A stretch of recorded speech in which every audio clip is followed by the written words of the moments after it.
అనగనగా విజయనగర సామ్రాజ్యం. ఆ రాజ్యంలో తెనాలి రామకృష్ణుడు అనే ఒక మహా తెలివైన కవి ఉండేవాడు. ఆయన తన తెలివితేటలతో, హాస్యంతో ఎన్నో చిక్కు సమస్యలను పరిష్కరించి శ్రీకృష్ణదేవరాయల వారి దగ్గర గొప్ప పేరు తెచ్చుకున్నాడు. ఒక చల్లని రాత్రి తెనాలి రామకృష్ణుడు తన ఇంట్లో నిద్రపోతున్నాడు. ఇంతలో ఇంటి పెరట్లో ఏవో అలికిడి వినిపించింది. ఆయన మెల్లగా లేచి కిటికీలోంచి చూశాడు. పెరట్లోని పొదల చాటునే ఇద్దరు దొంగలు దాక్కొని ఉండటం గమనించాడు.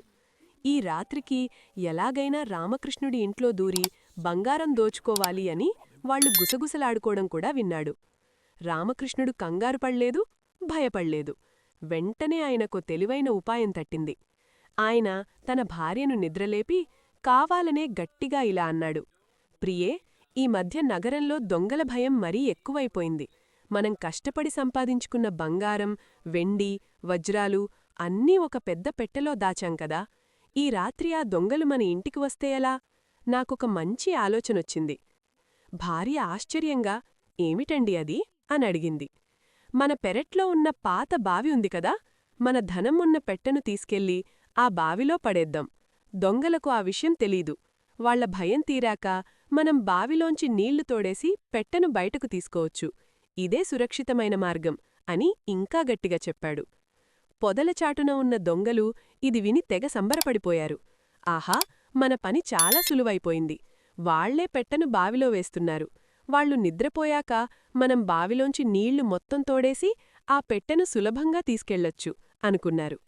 రామకృష్ణుడు, అతని భార్య కలిసి ఇంట్లో ఉన్న ఒక పెద్ద బరువైన రాతిని ఒక పాత బట్టలో చుట్టారు.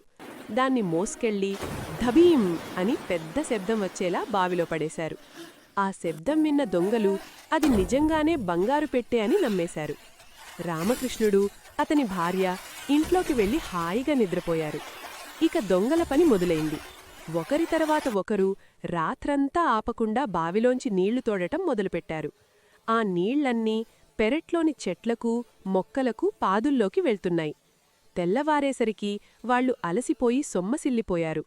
బావిలోని నీళ్లు కూడా చాలా వరకు ఖాళీ అయ్యాయి.